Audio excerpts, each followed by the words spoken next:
Kia school.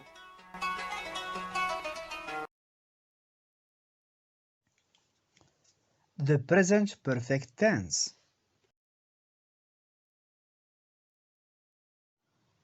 The present perfect tense. Par exemple, on dit The baby has broken the vase.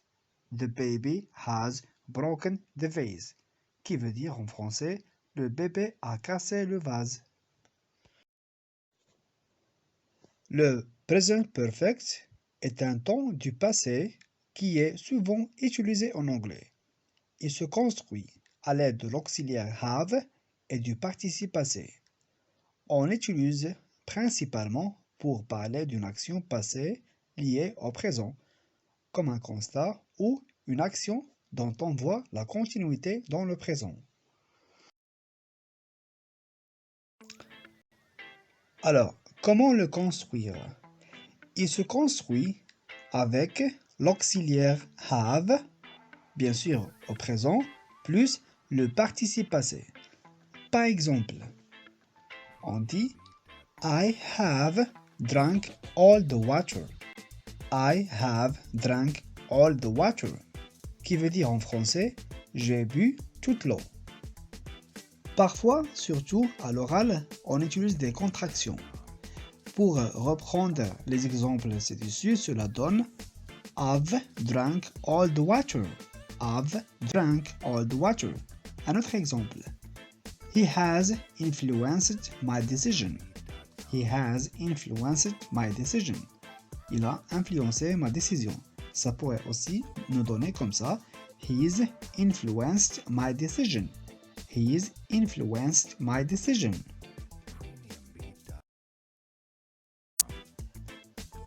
Attention, on remarque que ça sonne un peu comme is du verbe to be.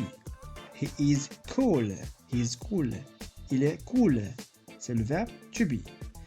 He's taken a delicious breakfast.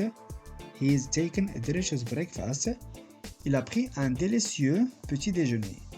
Apostrophe S taken veut dire has taken. Donc, attention à ne pas les confondre quand il y a un participe passé avec le S, apostrophe S. Il s'agit donc du present perfect et de l'auxiliaire have à la troisième personne singulier. Has. Le participe passé. Du coup, il est nécessaire de connaître le participe passé des verbes. Pour les verbes réguliers, c'est très simple. Il suffit de rajouter ed à la fin du verbe. C'est la même chose que pour le prétérit. Pour les verbes irréguliers, en revanche, malheureusement, il faut les apprendre un par un. Prenons par exemple le verbe see, qui veut dire voir. Au prétérit, ça donne saw. Et au participe passé, ça va nous donner seen. Donc, on ne peut pas, bien sûr, les deviner, il faut les apprendre par cœur. Exemple. I have seen this movie before. I have seen this movie before. J'ai vu ce film avant.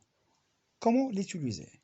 Le present perfect sert à parler d'une action qui vient de se passer récemment ou d'une action passée dont on voit un lien avec le présent, comme lors, par exemple, d'un constat.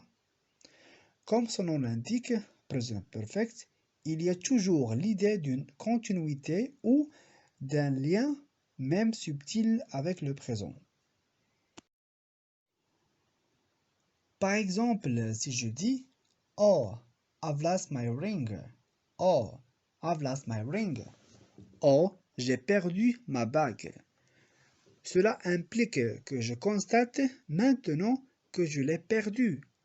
L'action de l'avoir perdue, c'est bien dans le passé, mais la constatation de cela se fait maintenant, dans le présent. Si je reprends le même exemple au prétérit pour voir la différence, cela donnerait I lost my ring yesterday. I lost my ring yesterday. J'ai perdu ma bague hier. Ça, c'est the simple past, ou bien le prétérit. Ici, il y a un marqueur de temps bien précis. Yesterday. Donc, ça fait déjà un moment qu'on l'a constaté. C'est une action révolue dans le passé. On utilise aussi le present perfect pour parler de son expérience de la vie en général, sans entrer dans les détails. Si quelqu'un vous dit par exemple I have been through many troubles in my life, I have been through many troubles in my life, j'ai eu des tas de nuits dans ma vie. Là, il faut utiliser le present perfect car on raconte son expérience de manière générale sans entrer dans les détails. Il y a un certain nombre de mots qui entraînent forcément le present perfect. Ces mots sont ever, already, yet, just. Lorsque vous voyez ces mots dans un exercice, vous savez que c'est le present perfect qu'il faut mettre. Exemple. I have already done this exercise. I have already done this exercise. J'ai déjà fait cet exercice. Have you ever done this exercise? Have you ever done this exercise? As-tu déjà fait cet exercice? Ou bien, sous-entendu, l'as-tu déjà fait dans ta vie?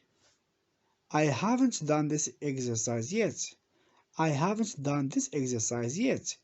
Je n'ai pas encore fait cet exercice. I have just done this exercise.